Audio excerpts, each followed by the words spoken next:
We have time. We have 5 more minutes. By which time? Okay, we have 6 residents are ready and 3 more are in as a standby mode. Dr. Jagdish, are you ready? Yes, sir. I'm ready, sir. Okay, very good. So how are you? How is Praveen? Sir, Praveen, still some body pains and weakness, sir. Otherwise, he's fine. No fever now. Okay. Hope you will recover fast. He has COVID. Dr. Cyril, Yes, Sir. sir. Yes. Sir. you are there.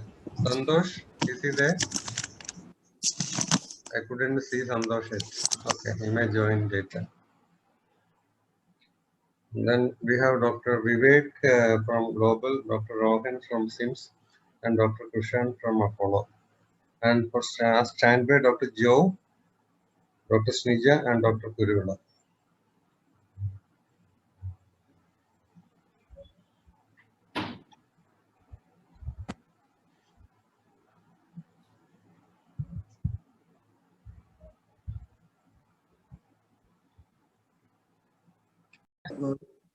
Pardon? Fully covered. Yes, you have to remove it. No, if you in this Yes, sir. sense, it may be very difficult to remove. So you can't use this for benign lesions. Yes, sir. Don't say benign. This is all for malignant strictures, which we use for palliation. Yes. Okay. There are two types of releasing. I don't think this is Dr. Varghese Thomas. You want to talk about this? The distal and proximal release. There are two types of stent, but most of us use now distal release only. The advantage is you can actually, the foreshortening. The foreshortening, suppose the distal foreshortening, you can, by proximal release, you can reduce the distal foreshortening. So if you want to keep just above the lesion exactly where it is, you have to decide on that. That's not very important, but you must understand that the two distal and proximal release stents are there. What is this stent? You have already answered it. It's an uncovered esophageal stent. Uncovered esophageal stent. What difference? I've shown one uncovered stent. It's a plastic stent, sir. Biodegradable stent. It's a biodegradable esophageal stent. Exactly. This is a biodegradable stent. That's it comes in this color, blue color. So where do you use it? For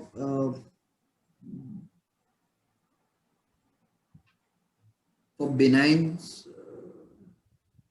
strictures. Yes. It's used only in benign strictures. Malignant, there's no point in using this. So what is the time frame by which it biodegrades? Any idea? Okay. Read about that.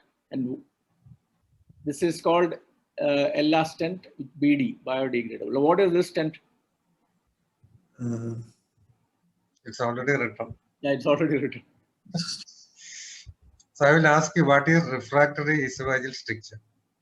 Refractory esophageal stricture is a stricture which we are unable to attain a 14 mm dilatation even after 5 sessions of esophageal dilatation at a 2-week interval. Okay, or then one more part.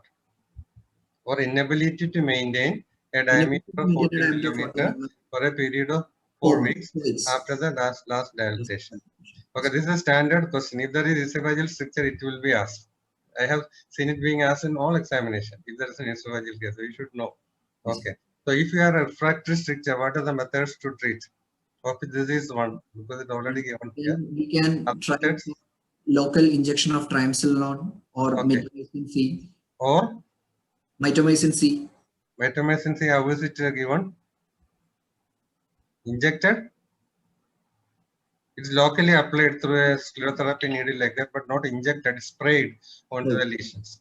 Okay, not injected. So triamcinolone injection and mitomycin local spray. Okay, Dr. Roy, about this polyflex stent. Yeah. So used for benign strictures. So what are the complications of this stent? This is called polyflex stent. And what are the complications? What is the main problem with this stent? Migration. Exactly. It's got a very high migration rate. So it's not very commonly used because of that problem only. Okay. Yes. So I think, 2 instruments are over. yeah. Okay, thank you, Dr. Cyril. Next, we have Dr. Rohan from SIMS, Chennai. Yes, sir. I'm there. Are you ready? Yes, sir. Good evening. Okay. Okay. Identify. Yes. So these are silicon bougie dilators. I would like to be specific. These are Savary-Gillard dilators. They have a distal narrow tapered tip, and the use would be for dilatation of esophageal strictures, benign esophageal strictures, predominantly corrosive strictures. What Okay. are these? Okay, what is the type of, what is the mechanism of the dilatation? It is a graded esophageal dilatation. Which all forces are applied? Radial and longitudinal, because we are applying pressure along the long axis of the esophagus, and as it traverses through the stricture, it will apply radial force also. What is rule of 3? Rule of 3 is in one sitting, we need to dilate by 3 consecutive sizes. These are if the dilators are available in 3 consecutive sizes. That is, if I start with 5 mm dilatation, I can go by 5, 6, and 7 mm in one session. So, but there is a caveat here. Suppose you have a stricture which is only 10 millimeter in diameter, and you use a 5 millimeter, you can easily use 5, 6, and 7 and will not produce any desired effect. So it should be the first dilator which produces the resistance. That's the point number 1. From that, 2 more. Okay. Not any number you start with. So you have at endoscopy or with the barium solo, you will have an idea of what is the size of the stricture, and then you can decide and then find out which is the one producing the resistance. The first dilator which produces resistance, and that you mark as the first dilatation, and then second and third. Okay. Suppose I say this is American dilator and not Savary-Gillard dilator. Have you heard of American dilators? Well, I've heard of it, sir, but I've not seen different dilators, which actually the tip is actually not long, very long like this. It is shorter. Okay, very short. Professor Vinay Kumar is very fond of this question, American dilator. So it will be like the upper portion of a pen with a cap, no, a small sort of cone, and not a very long like this. Do you require radiology support to do this? Yes, sir. I know for Savary-Gillard dilators, it does not require any fluoroscopic support. It just needs a guide wire placement. Okay. And if there is blood on the returning dilator, I would know that the stricture has been dilated. How do you decide that your guide wire is in proper position? So initially, for a placement of the guide wire, I would require fluoroscopy. Yeah, you require fluoroscopy. I don't think. And therefore, when you take it back after each dilatation, there's a risk that the guide wire also will come up. Okay, unless you are extremely careful. Even a very experienced person want to cross-check the position of the guide wire that it is in the stomach before you introduce the next Savary-Gillard. Okay, so I think periodic fluoroscopy will be required to confirm the position of the guide wire. The tip of the guide wire should be in the stomach. Yes. Okay. Anything more, Dr. Ravi? Yeah, then the position and that already you discussed, I think. So, okay, now I'll go to the next. What does identify this balloon? This appears to be the non-compliant Rigiflex achalasia balloon. Right. So that is used for pneumatic balloon dilatation, mainly in achalasia cardia. Why did you say it is a non-compliant? What do you mean by that? What do you mean by that description? So here the diameter of the balloon will expand irrespective of the resistance felt at the expansion, because the idea of the purpose of the procedure is to achieve a myotomy, or the rupture of the inner circular muscles. So that is why it specifically requires a non-compliant balloon. A compliant balloon is which, when distended and there is resistance, it will not dilate further. People have actually tried compliant balloons and found that it is of no use, because to disrupt an esophageal, that is achalasia, that is spastic esophageal sphincter, we require minimum 30 centimeter, 30 millimeter, that is the size of the 30 millimeter. Okay. So, and what about the pressure? Does the pressure matter? Yes, sir. So the pressure, it has a attached handheld manometer device. When it is a self-attached manometer, so with the help of pressure about 20 psi, it can be started with a balloon diameter of 3 centimeter, and in the subsequent sessions it can be upgraded to 4 centimeter, 3.5 and 4 centimeter, depending upon the response. How do you know whether the current dilatation has been successful or not? I would look for waste formation in the fluoroscopy. If there is waste formation, that means there is effacement of the structure. Not waste formation or a disappearance of the waste. Sorry, I meant the resolution of waste. Sorry. Okay, so there is a waste in achalasia which has to disappear during a procedure. Okay, so can you predict failure of achalasia dilatation? In certain patients, the achalasia dilatation may fail, and therefore you may not think of dilating them, but straight away send for some other procedure. Yes, sir. Sir, if there is a type 1 achalasia, that is a sigmoid esophagus, then procedures like POEM or Heller's myotomy would be preferable to the use of pneumatic balloon dilatation. So pneumatic balloon dilatation will be preferable for achalasia type 2 or type 3. What is the complication of a rigiflex balloon dilatation? One of the complications is perforation, mediastinitis. How do you diagnose perforation?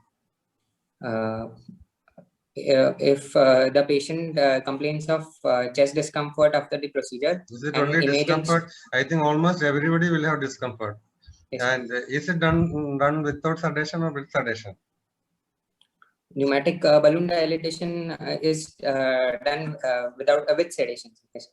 Ideally, all stricture dilatation, especially esophagus, should be done under sedation because it is painful. In India, we are less careful about such comforts of the patient, and we may not do it. But ideally, it should be under sedation, and they will have still some discomfort. Some discomfort is there because they are rupturing the cardiac sphincter, no? But yes. severe pain which is persisting even for some more time. Usually that pain of achalasia dilatation may last for about 5 or 10 minutes. But if the pain persists and the patient complains of severe pain, you have to be careful.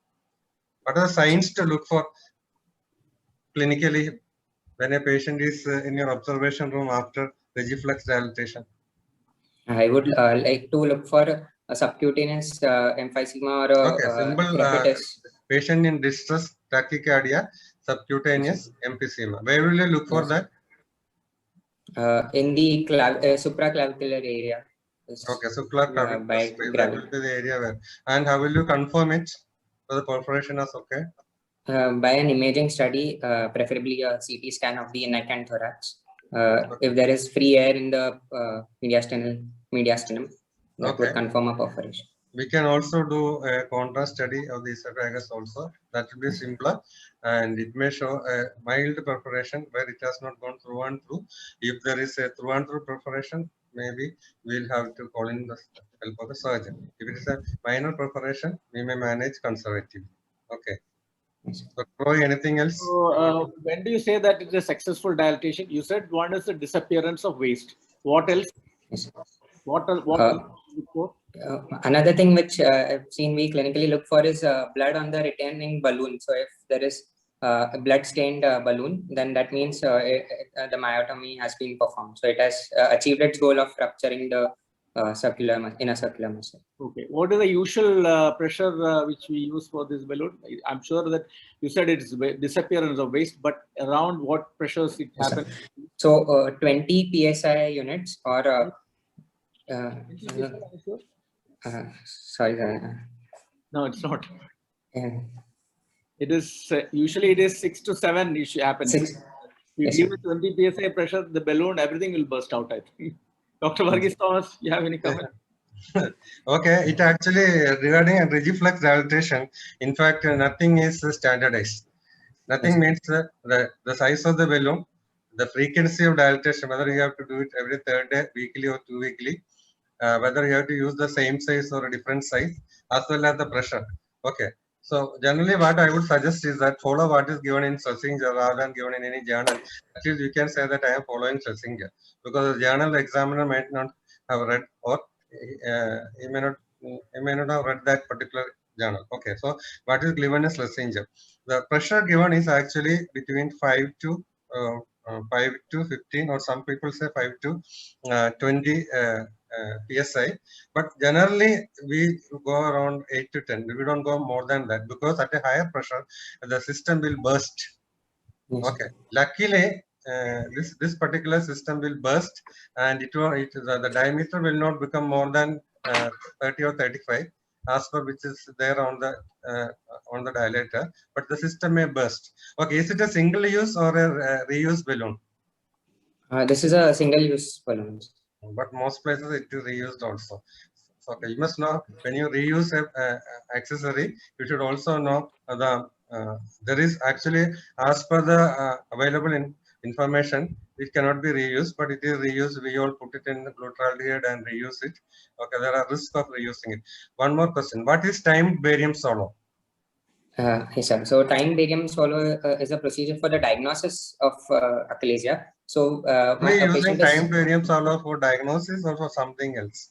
Because we use ordinary barium yes, swallow, and then yes, maybe use endoscopy for the and response HRM. to, yes, yes, sir. So time barium swallow done at 1, 2, and 5 minutes. It will not only help in assessment of the initial achalasia, but also response to the therapeutic procedure performed. Okay, So it can be done after, yes. After therapeutic procedure, it can be done to find out the height of the barium column. Some people Barium. also do a 3-dimensional. Some people also do it by other methods as well. Okay. Yes. Okay, that is. So the other thing is, what are the other modalities? What is the gold standard in diagnosing achalasia? High resolution impedance manometry would be the gold standard. Okay, what are the 3 types? You must be knowing that. Solid state, water perfused manometry.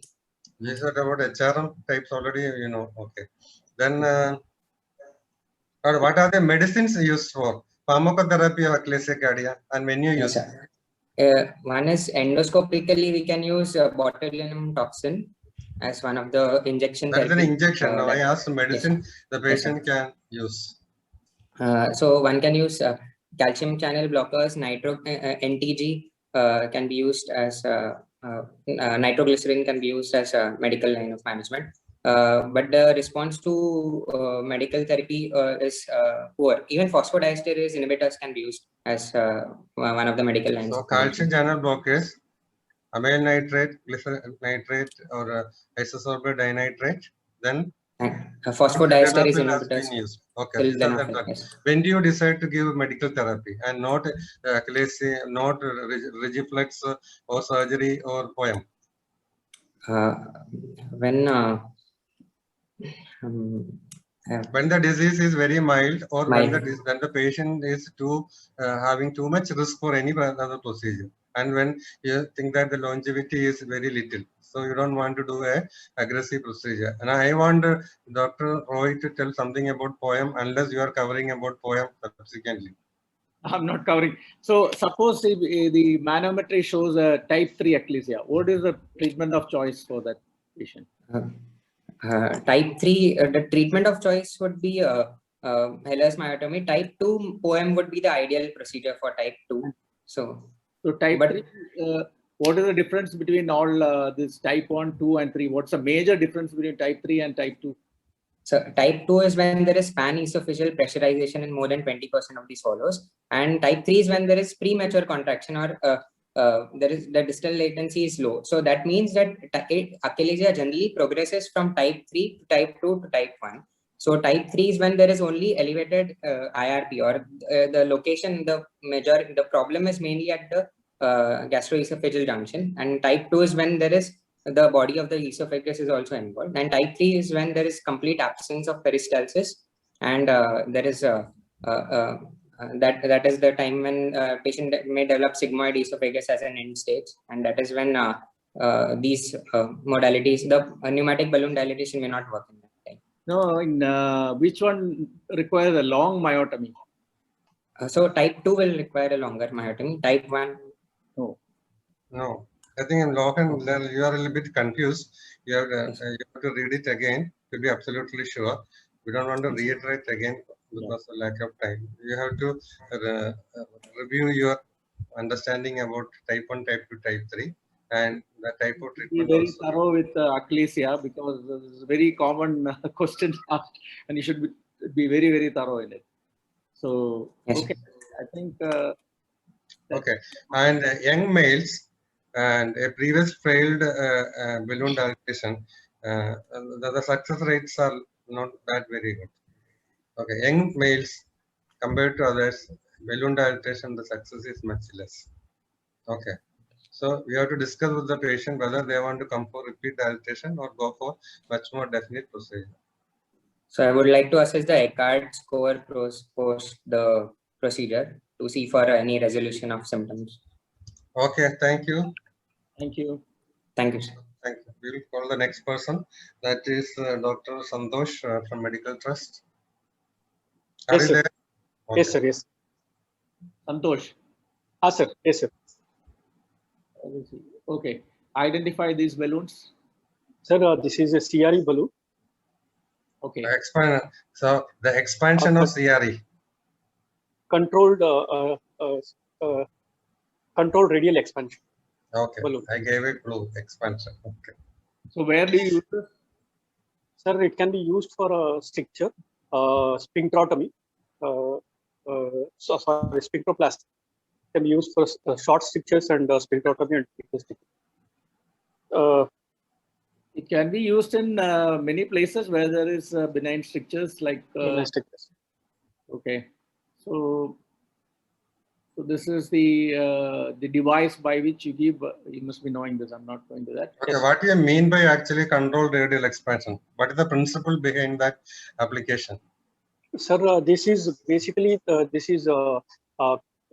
is compliant balloon, where this balloon can be expanded with the pressure. So based on the pressure given, the expansion can be there. So that's the principle of this. So for achalasia, we have 3 different balloons, but here the same balloon we can have 3 different diameter according to the higher pressure. Okay. A predefined diameter. Okay. Yes, and if you distend it further, it will burst. Okay. Yes, so that's it. It's a multi-diameter balloon. Okay. What is the proprietary material used in CRE? Any idea? I'm not sure, sir. It is actually it is Pebax. That's a patented material of the Boston Scientific. So nobody can use this. So the CRE is only with the Boston Scientific. So it's a multi-diameter balloon. 3 different. It's a proprietary material with Boston Scientific. Okay. Yes. Now identify these tubes. This is a PEG tube, sir. PEG feeding tube. Yes. More elaborate. Where it is used? How do you use it? How I do it? Or else you can say that. Sir, it can be done endoscopically through the scope, and it can be used percutaneous way.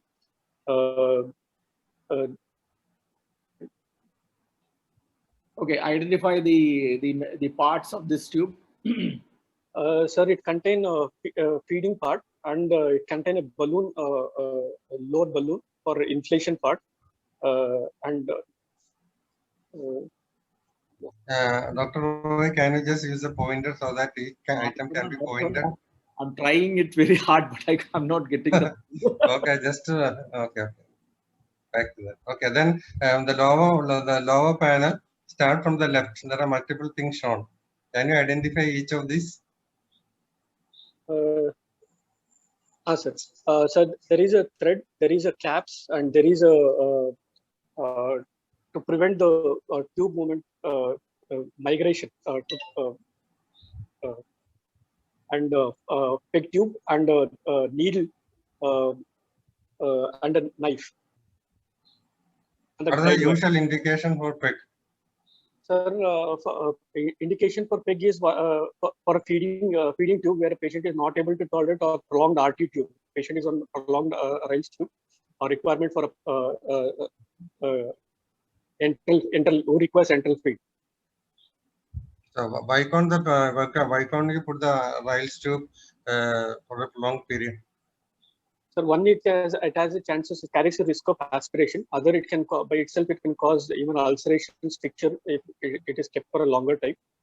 So peg feeding and feeding is much more through a wider tube.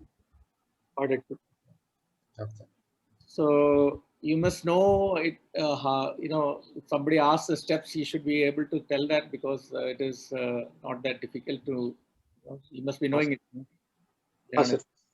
Okay. Right. Identify the accessory. Sir, is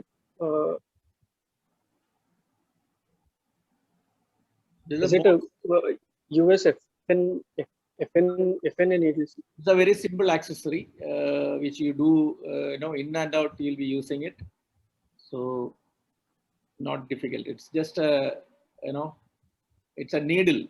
That must you must know. So it is used in the management of bleeding. What is it? Sir, USFN. It's a variceal sclerotherapy needle. Sclerotherapy needle. Yeah. So, Dr. Varghese, you can. Okay. Which one? Have you ever done endoscopic sclerotherapy? Because it is not done during our training. We were doing day in and day out esophageal variceal sclerotherapy, but now it is confined to gastric variceal sclerotherapy. So, when you use cyanoacrylate, what are the precautions to be taken? Precaution. First, we should before inserting the needle, patient it should be needle should be withdrawn and pushed and pulled out before inserting this one, and injection of saline should be done to so make sure that needle is patent, and tube should be retroflexed, and it should be needles should be inserted so that needle comes out, and after that patient endoscopy has to be done, and it should be retroflexed in the funnel first, and the needle should be out. First, saline should be injected, and after that, once inject saline or distilled water. Distilled water. No, once the needle is patent. Is it that you can inject any of the things available? Normal saline or distilled water? Dextrose or distilled water should be used. So normal saline should not be used. Okay. Then how much? It should be injected. Needle should be used and it should be punctured. And once punctured, you can inject up to 2 ml. And after 2 ml of glue, and after injecting glue, you should flush with distilled water or dextrose solution. And after that, it should be withdrawn and seen for if the it has surface are hardened or not. If it is not, it's one more setting can be used. Maximum how much total? Maximum 2 ml is what can be used. Some people say up to 7 ml can be gone. Beyond which, what happens? One injection, you should not use more than 2 ml. But 2 ml, that is it.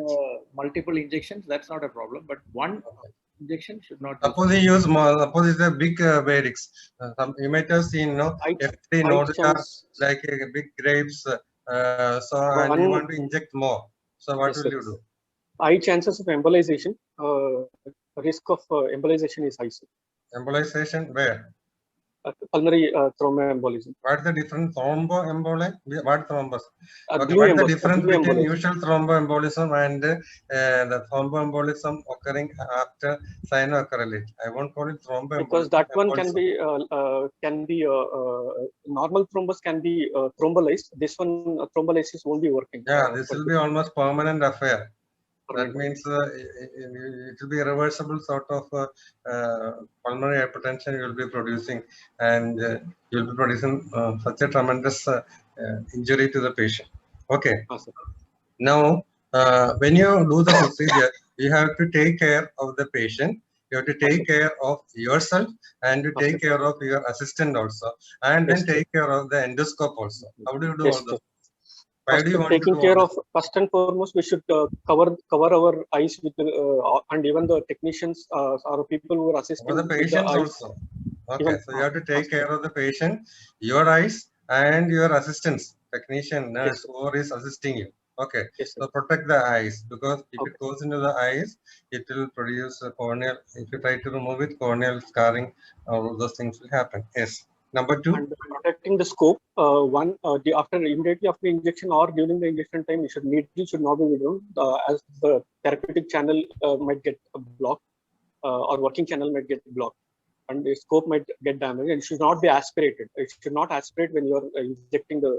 In very many units, the suction tube is actually pulled out during the procedure. So by accident, you won't suck it into the tube. What happens if you suck cyanoacrylate into your endoscope? That the working channel will get damaged, and damaged, and then you have to replace it completely. There is no cleaning it. Okay, so no suction applied, then and it should not be withdrawn. You should not aspirate back the syringe.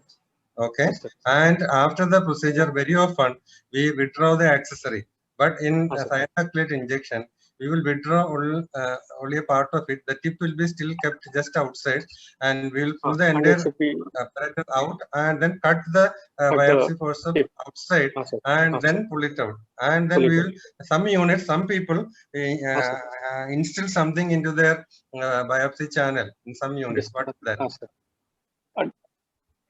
Some chemical is instilled into their therapeutic channel in some units. What is that? Is that chemical? Sorry, sir. Sorry. Acetone. They use acetone.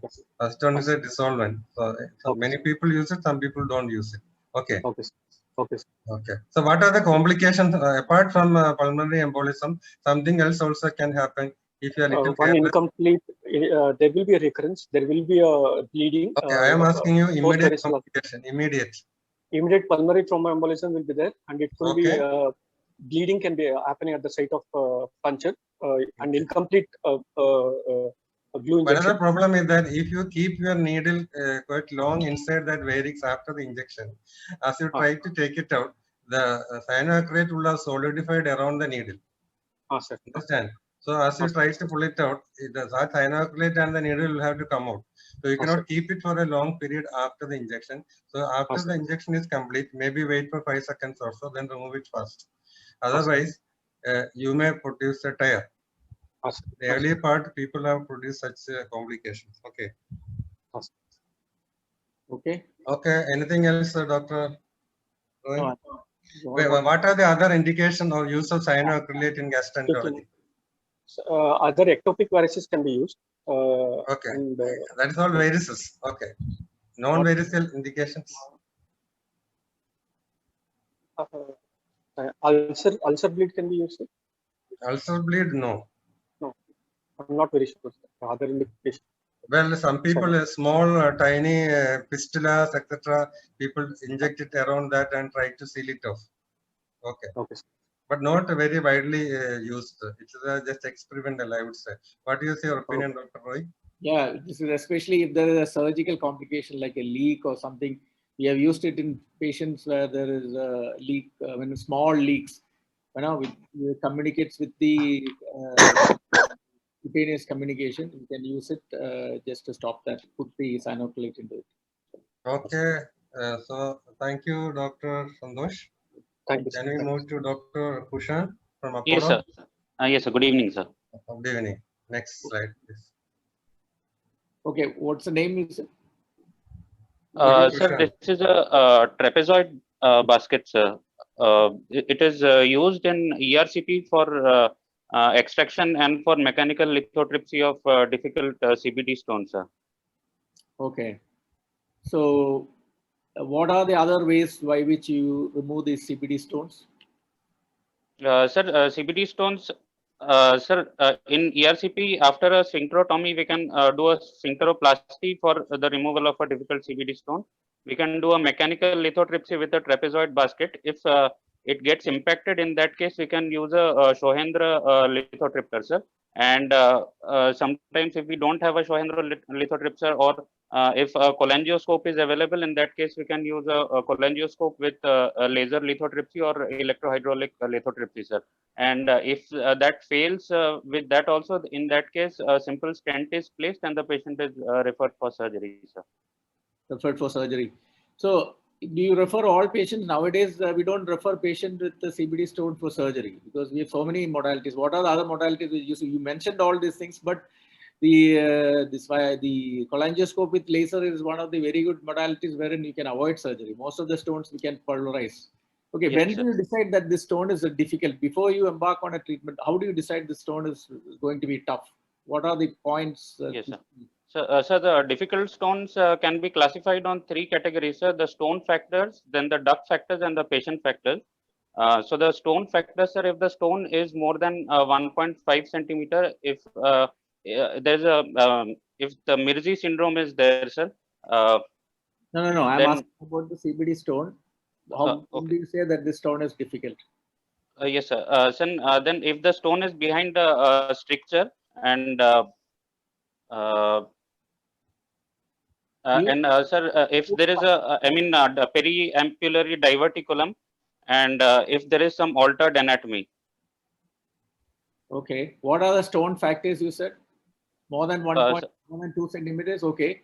What else? Sir, then more than 3 stones. Sir. Suppose the X-ray shows a calcified stone. What does that Yes, mean? sir. Calcified stone is a it good is a sign or a pigment. bad sign? Sorry, sir, I didn't get the question, sir. X-ray shows calcification of the stones. Yes, is sir. it going to be difficult or easy? Sir, it is going to be difficult. It will be difficult to crumble it. That's Very difficult it will be. Okay. So the idea of putting the stent, what is the idea of putting the stent? Don't refer to the surgery. What else you will do? Will you call back the patient after some time and repeat the procedure? After putting yes, sir. So we put the stent mainly to prevent cholangitis, sir, and for adequate biliary drainage. What else? And will it help to soften the stone after some time? The next procedure, will it be easy? It might be easy, sir. Next procedure. So how does it help? I'm not sure, sir. Okay. So the putting the stent and the long-term friction, makes the stone more softer. So the next procedure, it will be more easier to remove it. So that is the reason put the stent and then call back the patient after 6 weeks or 2 months or like that. So that is one reason. Yes. Okay. So Dr. Varghese? yeah. Oh, that's fine. Next slide. Okay, this is the, okay. So identify this endoscopic accessory. Sir, this is a Shohendra mechanical lithotripter, sir. Okay. Who is this person? So this is Dr. Shohendra, sir. Yeah, Nip Shohendra. Okay. So how do you use it? When do you use it? You don't tell about how do you use it. When do you use it? It's actually a salvage therapy. So save your face.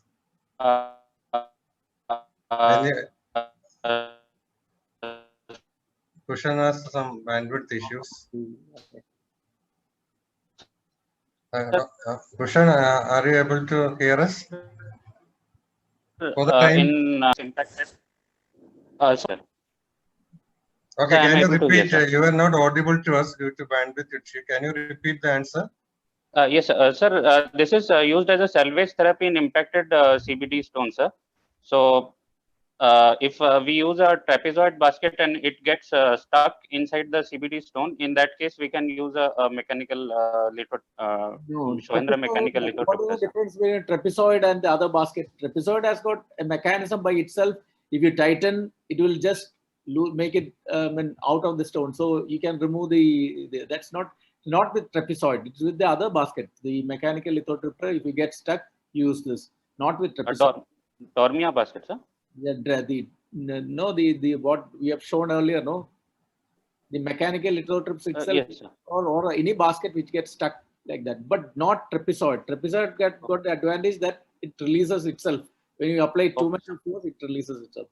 So this is a salvage therapy wherein you can go in and can cut and then remove the whole. Otherwise, you may have to shift the patient to the theater with the scope, in its mouth, or Okay, Dr. Varghese.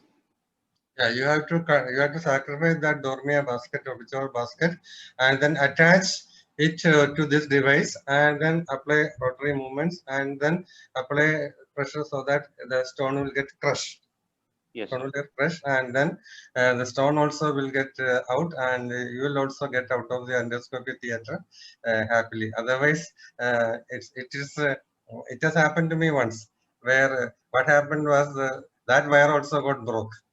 That due to my pressure, that wire got broke and it was remaining in the stomach, and therefore I could come out of my endoscopy room and refer the patient without much shame, because there was no scope hanging from the mouth of the patient. Okay, so whenever you do advanced therapeutic procedure, be aware that you must be ready to tackle all the complications. All complications are just waiting behind you. So you need to know all about all complications. One, you have to identify the complication immediately, and you should also manage. And you should have a very understanding surgeon along with you in your unit, in your hospital. Okay, and it is extremely bad to refer a patient with an endoscopy complication to another hospital and asking them to look after, and a lot of confusion will occur. So if you have your own surgeon, in-house surgeon, that will be the best. So whenever you do advanced therapeutic procedure, make sure that you have surgical backup also, without which you should not go on to advanced therapeutic endoscopy. Not only surgical backup, you should have a very interventional radiology.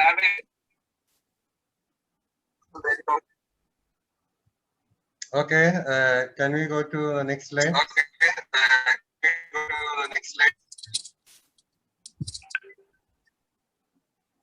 Okay, identify these accessories. That is because somebody is using two devices. Can't hear anything. Sir, these accessories are used for retrieval of foreign bodies, sir.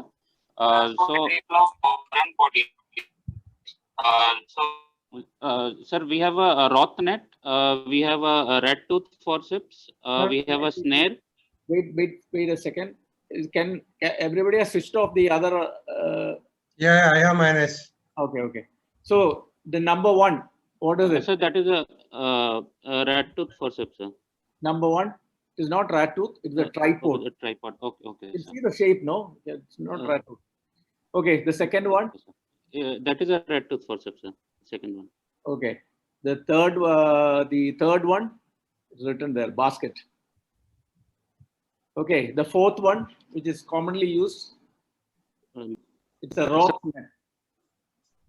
Okay, so all these things are used for removing foreign bodies, sir. Foreign bodies. Okay, so identify this. There is a hood, sir. Okay. So where is it used? Sir, this is also used for retrieval of foreign body from the esophagus and stomach, and mainly sharp and pointed foreign bodies, it is preferred, sir. Yes, exactly. To prevent injury to the esophageal G junction and other areas. Okay. Okay, thank you, Kushan, for your participation. Thank you, sir. Next, I will call Dr. Joe. Are you there, Dr. Joe? Yes, sir. Okay. Okay. Identify this. The picture looks a little difficult because this is. Can give some clue. This is also used to remove a foreign body. Sir, I'm sorry, sir. I can't. Okay. So this is a foreign body retrieval bag. Okay. So this is to remove the small foreign bodies, so footballers, etc. This is like Roth net. You can only use once or twice; it will get damaged. So this can be used for more times. So that's it. Okay. So what are the foreign bodies you usually see?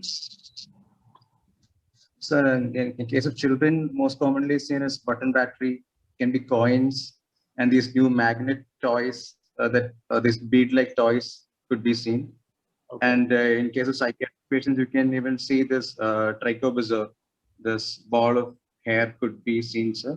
And a fishbone in adults, fishbone that can get stuck in the cricopharynx or hello. Yes, Yeah. yes, we are listening. Okay, so Sir, fishbone, yes, sir. so children, anything is possible. Anything they can solve, they will solve. Okay, adults, if they have a psychiatric problem, of course, you can expect And even same dentures, things. sir. But otherwise, we Old usually people, fishbone dentures, and because old stick and people. contact. Okay. Now, how will you And sir, manage a patient come to the casualty emergency room who was accidentally swallowed a pin, open safety pin? okay, sir. First of all, we'll ask the patient estimate the time, at least the time, roughly the time when he or she had swallowed the foreign body, because by the time, if it is crossed 4 hours, maybe we can be almost sure that it would have crossed the stomach. Could, because the gastric emptying time is 4 hours. So if it's beyond 4 hours, the chance of endoscopic retrieval is less. But to confirm, we can take a X-ray of the patient and we can see where the foreign body is at present. So if we can, if it's within 4 hours, definitely we can give a chance of doing an endoscopic retrieval of the foreign bodies. What are the precautions when you remove sharp ends? That is, as sir mentioned prior to this, you can always use a hood, rubber latex hood, during the endoscopy to prevent the injury as it crosses the G junction and the the upper esophageal sphincter. Okay. Now, suppose you have a patient who has come 2 days after having a fishbone impacted in the upper part. It is just below the cricopharyngeal sphincter. Okay. What Okay, sir. what are the things you should look apart from? Since it's gone almost 2 days, definitely prior to doing an endoscope, we should always do a perforation and see if the fishbone is like maybe it could have been embedded or it could have passed beyond the lumen and it could have been gone extraluminally. So to confirm where the exact position of the foreign body, is always ideal to get a CT scan. And another thing is you can always make sure there is no perforation, because in a case of perforation, doing an endoscope will do more harm for the patient. Okay, it won't be usually esophagus. That won't be through and through perforation, but it will be penetration, and there could be periesophageal inflammation, and Yes, sometimes even abscess formation. So in that also will that have to be case, treated we have properly. to treat with the antibiotics and give Yeah, conservatively. we have to take extra care. Just don't Yes, remove the foreign body, but you have to make sure that there is no abscess. If there are something to suggest this sort of thing, you have to give antibiotics and keep the yes, patient under tighter observation. and maintain the nutrition by either total panel nutrition and if possible. Dr. Roy? Yeah. Yeah, that's basically the thing. So the important thing, emergency endoscopy, in whichever cases you do emergency endoscopy, I think still the sound is not getting, a lot of noises coming. That is okay. Please try. Yeah. So no, it's still coming. It's the emergency situation wherein you do endoscopies. The foreign body in the Joe, do you have two devices? Sir, hello. Only do you have two devices with you? Any mobile also logged in? No, Because sir. I'm we are just getting using one echoes. device. Okay, Nikhil, I found out. Okay, now carry on. Sir, emergency endoscopy, sir. Yeah. When is it done, sir? I didn't get the. It's foreign body, I would say. So especially these button batteries, the alkali batteries, if it is definitely an emergency, and even these magnet toys, because these magnet toys, they can attract the two lumens together and it can cause more injury So such cases is an emergency, sir. Why do you And consider we- the button batteries to be removed immediately? Why can't they allow these batteries to go down the gut and then pass So the toilet next that day? will cause these alkali batteries can cause it may decompose and cause injury to the mucosa. Okay, can produce severe caustic injury. Yes. Even the fish bond and chicken bond, all those are like you have to do it as an emergency. Okay. It's the same problem. An emergency. And causes abscess, that's another problem. If the Okay. patient has classical signs of odynophagia, definitely that means there is, especially fish after intake of fish, that is an indication for emergency. Okay. Right. So identify this accessory.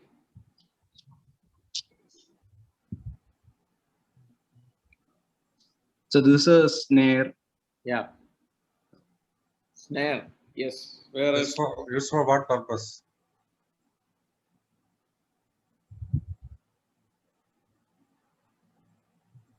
Hello. yeah. It's a snare for polypectomy. Okay. So where else it is used? You have given the answer. Sir, EMR, sir, EMR.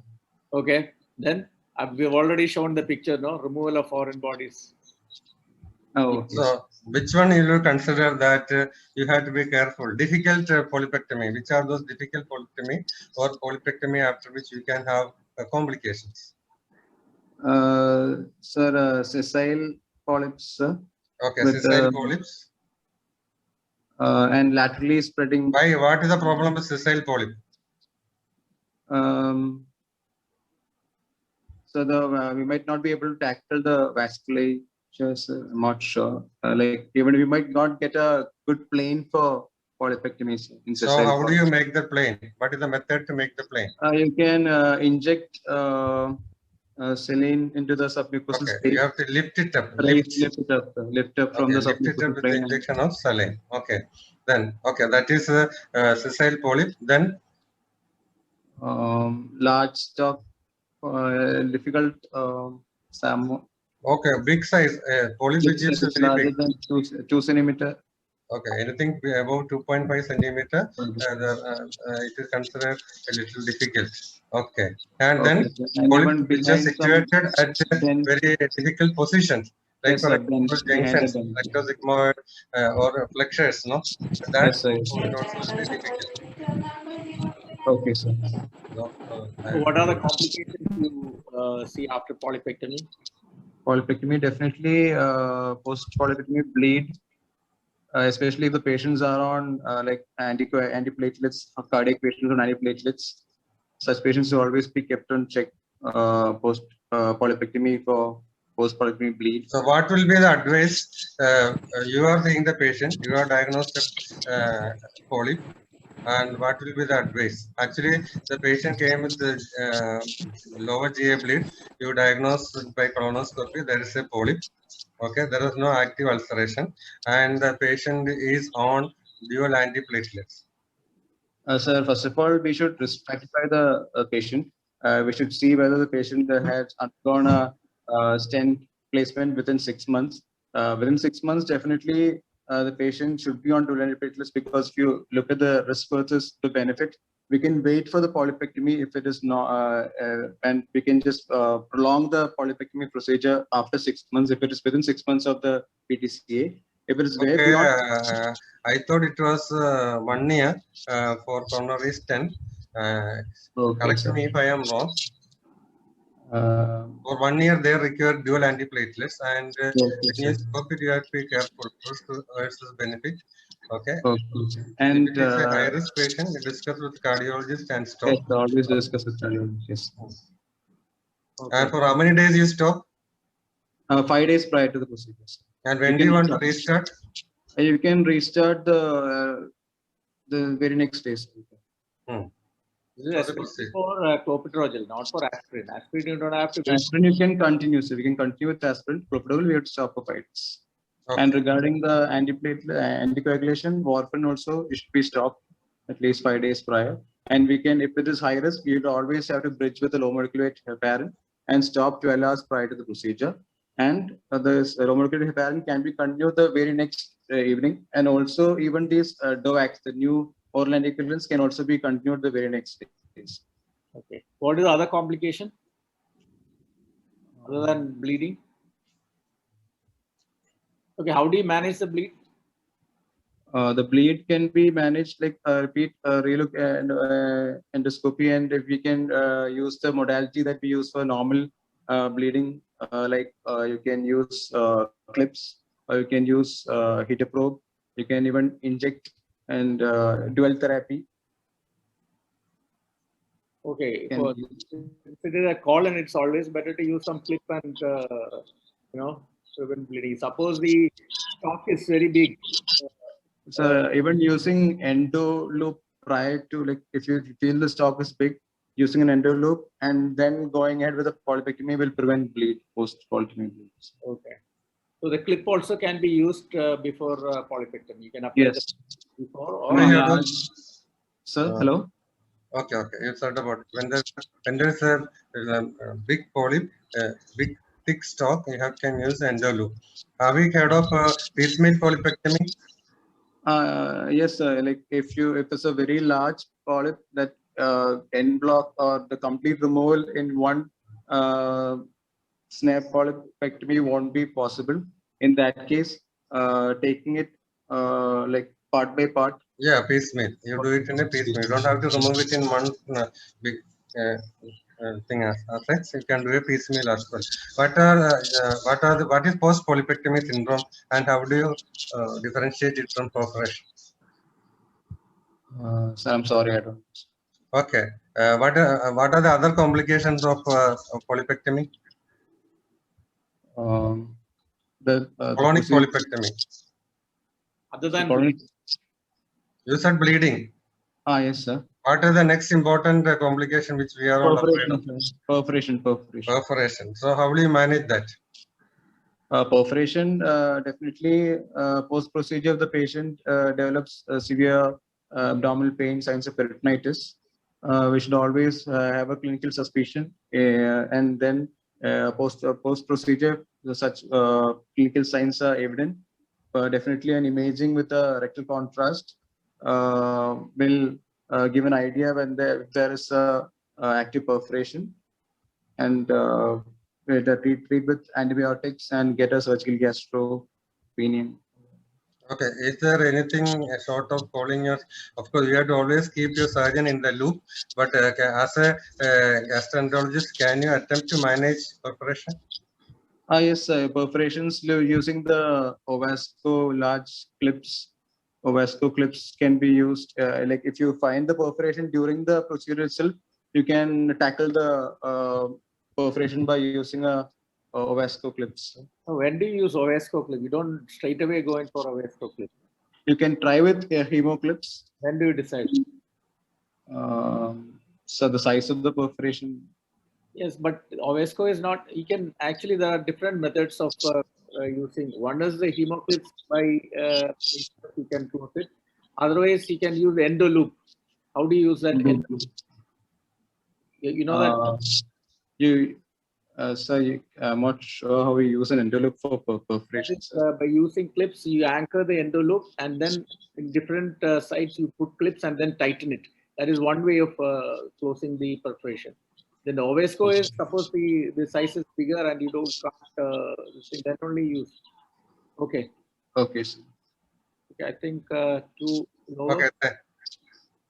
I think you have done well. Thank you, Dr. Joe. You have some more slides, no, Dr. Roy? Yeah. Do you have? Who's next? Dr. Snija? Are you there? Yes, sir. Okay, next.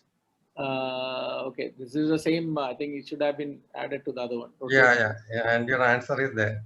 Okay. So what is this, doctor? It is an endo loop, sir. Okay. Endolu, where all you use this? Already it's been discussed. But you can just. In case of a large polyp with thick stalk, we can use it. And as we discussed just now, we have to close the large defect perforation. What is cold snaring? Cold snaring without using electrocautery. Is it advised? When do you use it? It is advised for polypectomy, sir. Okay, is it for less when than it is a very tiny polyp? Usually we do a cold biopsy sort of thing and remove it. Okay, Yes, when it's sir. very small. But routinely we use cold snaring. Yes, sir. It is When do you recommended use? to do cold snaring to avoid delayed post-polypectomy bleeding. I thought we will not do. No, cold snaring means you don't use cautery so that there is no coagulation happening. Your surgical apparatus is not connected at all. No, You just sir. apply mechanical pressure, and with the Yes, sir. pressure, the snare, the loop will tighten and it will produce a cut. There is Yes. during polypectomy, both cutting and coagulation occurs. That is why it gets cut and then bleeding is stopped because the coagulation current is applied and it will coagulate the blood vessels. Okay. Cold snaring means you don't apply any electrical energy. You just apply the mechanical force with your fingers and it will get cut. Okay. This actually happens by mistake most of all. If there is a lack of coordination between the application of pressure by your assistant and your failure to apply pressure on the foot pedal, when it is done by two persons, in very many places, the closing of the snare and application of electrocautery is done by the same endoscopist to avoid this complication. Okay, but it can be done if you have got a good coordination between your assistant and yourself. Okay. Okay, In a very small polyp, probably we can attempt the cold snare. Am I right, Dr. Roy? Yeah. In small polyps, cold snaring is better because you can completely remove that. Otherwise, there won't be any biopsy specimen left. Yeah. Everything will be charged. So, what are the other ways in which you can remove a polyp other than this routine polypectomy and EMR? We can do a large polyp. We can use endoscopy submucosal dissection. Okay. So, can you tell something about that? When it is a sessile polyp of more than 2 centimeter, and we suspect some submucosal invasion, less than 1/3 of the submucosa, we can do endoscopy submucosal dissection. That in that we will cut through a submucosal plane, and we will. So, what is the decision? What do you do during the procedure to take a decision? Whether it has gone beyond the submucosa? We will inject methylene blue. Okay. And? Mark the submucosa. Okay, that is known as the lifting. So that's a lift sign. If the lifting fails or if it is not a smooth lifting, okay, what are the situation where you can artificially get a negative lift sign? If previously we have attempted a polypectomy, there can be some fibrosis. Or even biopsy. Biopsy. Okay, so flat polyps, if you go on to biopsy, the lift sign can be false positive and you may think it has invaded, but it is not really gone beyond the submucosa. Okay, so you inject methylene blue, lift it, and then first ideally you have to mark the lesion. Yes, sir. Okay, you have to mark all around the lesion, then inject, lift it, and then start cutting it. Okay, Dr. Roy will tell the list. Okay, so yeah, this is the technique of endoloop placement. I'm not going into that. Before that, the EST, so what are the instruments by which use this dissection? There is knife. Yeah, at least you should know some knife. Some knives which has been like hook knife or TT knife or TT. So many knives are there. Could be, some knives you should know. Okay, right. Okay, so the next, what is this accessory? Is it a Dorme basket? Yes. So again, it has been discussed, but still you can, where is it used? It is used for the removal of biliary stones. Is it only used for biliary purpose? Foreign body removal. Urologists also use it. It is not confined to use in gastroenterology, but they have got the basket is same, but probably the length and the handle may be all different. Okay. Yeah, So this it's a small. Dormier basket by which you remove stones and other foreign bodies. Okay. Okay. It can be used for different specialities also. You can even the smaller baskets you can try for pancreatic stone removal also after. Yeah.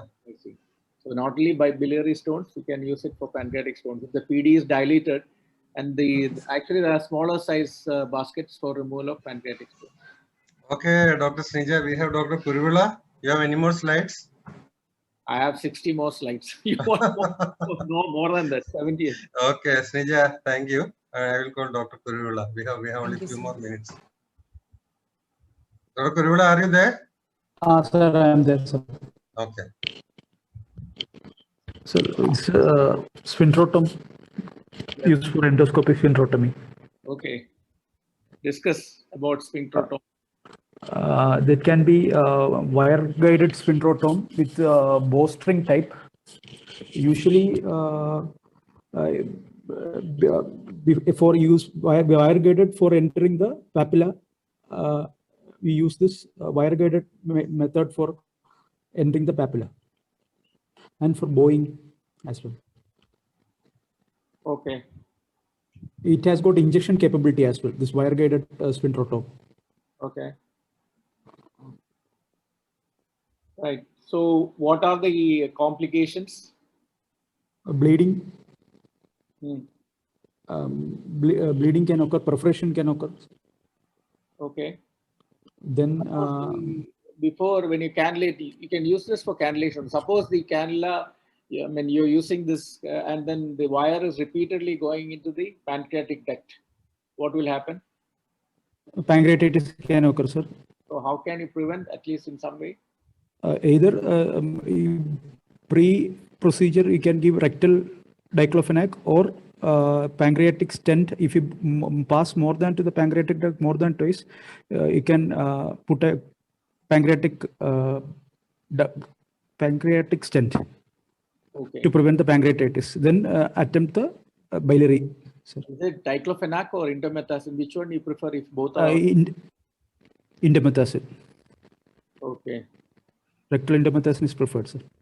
So, okay. Dr. Varghese. Yeah. So is there a method of, so is it just your sheer luck by which you enter the biliary tree, or is there any method by which you can do selective biliary cannulation? Ideally, the ERCP scopes should be placed in the middle, and it should approach from down. So it should be go upwards. Okay. In other words, which position is the biliary opening and which position is the pancreatic opening? Which direction? 12 o'clock will be the 11 to 12 will be the biliary, and towards 2-3 will be the pancreatic openings. Okay. How will you diagnose perforation? What is the type of perforation in sphincterotomy? It is is it the open perforation? Or, it will be retroperitoneal, sir. So and how do you diagnose it? What are the symptoms? Symptoms: mild abdominal pain and tachycardia. Abdominal pain will be less. You have to take contrast CT to diagnose perforations. Okay. How do you manage? Perforation usually with the self-expanding metallic stent, you can manage the perforations. Will a stenting required all cases? No, Because sir. Conservative management. Conservative management. Most of the time, it is a conservative management. It will subside. Symptoms will subside as the stent is there. If symptoms are persistent, not very often. This is a posterior perforation, and it's a confined perforation. There is no free communication to the peritoneal cavity, and it's a localized problem. And sometimes it may get infected, but you can manage it conservatively. I don't think an open management is required in most of the cases. What do you think, Dr. Roy? Yes, yes. So before doing an ERCP, can you take some measures to prevent the complications like post-ERCP pancreatitis? How do you manage? I mean, prepare a patient for ERCP? At least IV fluids should be given to the patients with dextrose. Pre-anesthetic workup, anesthesia. Okay. And injection emeset usually they give, and hydrocortisone. Anesthesia they give. Hydrocortisone, I don't know whether they're giving, I don't know. Dr. Varghese, I don't. No, I don't think we will use hydrocortisone. Hydration is okay. Hydration. Yeah. Indomethacin is okay. Then in the checklist, you should ask all these whether the patient this is always missed. No, many you sometimes you'll miss that whether the patient is taking a clopidogrel or something. Yeah, so you have to make sure that the patient is not on any of these anticoagulants or antiplatelet drugs. It's very important. That's so you have to check all those things. Okay. When the other thing is whether the patient has got any other cardiac, say any pacemaker or any other thing which is attached to him. All these things should be careful. Okay, sir. Okay, I think the next one. Okay. What is this accessory? So wire guided spindle, No, it's a half of it is correct, but when you are struggling in your ERCP theater. So rescue. No, sir. Suppose you are trying to cannulate and repeatedly you are not able to cannulate. What will you do? You can hand it over to another colleague. Okay, sir. But you can also use another device. Okay, sir. Needle knife papillotomy. Yes, but somebody has already put it in chat box. Please don't do that. Okay. Now, what are the risks of using this? Needle knife. Needle knife. When you use a knife, what all can happen? Perforation and bleeding. Perforation and bleeding. Beyond what you expect, no? That can produce bleeding. Okay. And it may inadvertently, and of course, you want to enter the lower end of the CBD, it may produce a wider cut and may produce again a perforation. Yes, but generally, as far as possible, this should not be used. That is the general recommendation, and it should be only sparingly used. That's what I feel. Opinion of Dr. Roy? No, this can be used. Suppose you fail for at least 3 times, you can't. Then you have to use this as a rescue. But the thing is, you need to be very well versed with using this. So you should have some good experience before embarking on needle knife, because this is one with a lot of complications can happen. So to be very careful. Awesome. Okay, I think it is 9:35. It's 1.5 hours since we started, and even good things have to come to an end. Okay, because we can't go on a never-ending session. I think we'll have one more session, which is planned for next week, next Thursday, same time. No? Yeah. Is it not, Dr. Roy? Yeah, no problem. Your second session will be next week. Okay. And we will also call the remaining other persons who have not been able to participate today. So with these words, we will conclude today's class. And I thank Dr. Roy for having taken so much pains to do this class. And it's a very nice thing. And I am sure also the residents also would have learned a lot with this class. And next week, we come prepared. Just go through your books and other journals and try to read about these various instruments used, and you come better prepared. Okay, with these words, I thank you, Dr. Roy, once again. Thank you, all other faculty. Thank you, residents. And we have clinics next Tuesday at 8 p.m. Okay, thank you. Good night. Thank you. Thank you.